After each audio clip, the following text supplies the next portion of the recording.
तो मैं ये चाहूँगा, ऊपर वाले से ये प्रार्थना करूँगा, ये ज़िंदगी भर आंदोलन करे, ये विरोध करते रहे, मेरे शहर का विकास होते रहे। कहने वाले तो सभी कहेंगे कि भाई हम नहीं किया, हम नहीं किया, हम नहीं किया। वो सीएम ने अच्छी एक बात बोली थी, हमारा बच्चा 2-3 दिन आपके घर पे खेलने गया है, आपने तो बोला हमारा ही बच्चा है।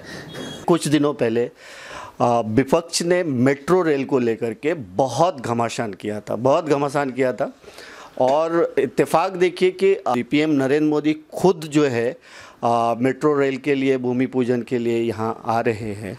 तो क्या ये विपक्ष के लिए एक बड़ा तमाचा है? देखिए, हम राजनीतिक क्षेत्र में काम करते हैं तो विपक्ष को तमाचा मारने से अच्छा मैं कहूँगा कि जनता का जो सपना था वो पूरा होने जा रहा है और विपक्ष ने हमेशा जनता को गुमराह करने का प्रयास किया।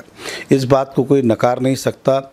हमारे अगर विपक्ष भी है तो वो भी घर बैठ के जितने काम इस पिछले 4 सालों में हुए, चाहे वो वर्सोवा ब्रिज की बात हो, चाहे हमारे मेट्रो की बात हो, तहसील ऑफिस की बात हो, रजिस्टर की बात हो, सीमेंट रोड की बात, नालों की, लेकिन सबका एक बहुत सपना था कि इस शहर के अंदर सबसे बड़ी तकलीफ है कि बढ़ती आबादी के अंदर रेलवे की समस्या, और उसका छुटकारा अगर कोई दे सकता वो मेट्रो ही दे सकती थी। तो किसी ने सोचा भी नहीं था और हमारा इलेक्शन मैनिफेस्टो भी नहीं था, लेकिन फिर भी सरकार की इच्छा थी कि इस शहर को भी अब मेट्रो से जोड़ा जाना चाहिए और पिछले साल मेट्रो को प्राथमिक रूप से मंजूरी मिली।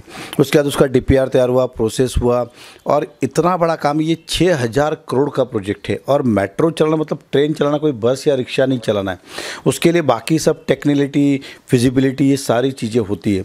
और विपक्ष को क्या था कि बार बार पे मुद्दे, जब मेट्रो आए तो यही वो लोग थे जिन्होंने बैनर लगाया हमने लाया, फिर बाद में जब प्रोसेस चल रहा था यही लोग थे वो गाजर बांटे।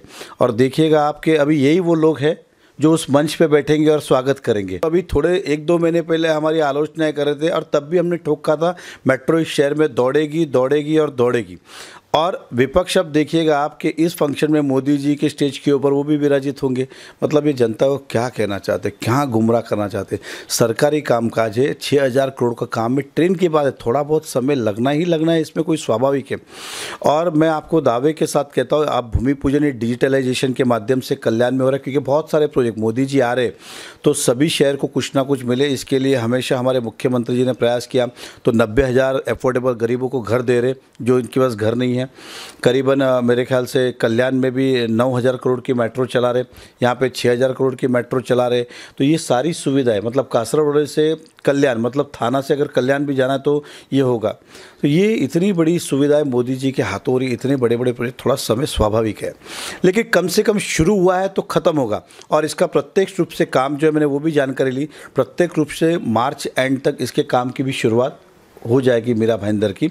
और आने वाले 2.5 साल के अंदर, 3 साल के अंदर मेट्रो में लोग सफ़र कर सकेंगे। इतना बड़ा प्रोजेक्ट हम सबको स्वागत करना चाहिए। मैं फिर आपके माध्यम से इस शहर की जनता को बधाई देता हूँ, धन्यवाद करता हूँ। जो विश्वास हम पे रखा उस विश्वास पे हम खरे उतर रहे, इसीलिए हम कहते हैं विश्वास का दौर है और विकास की ओर है। और विपक्ष को इससे बड़ा तमाचा नहीं हो सकता, इसीलिए कहते हैं कि सच्चे का बोलबाला, झूठे का मुँह काला। सच्चाई आज नहीं तो कल सामने आएगी और जो गलत है वो गलत है, ये आज नहीं तो कल लोगों को पता चलेगा। आज पता चल गया।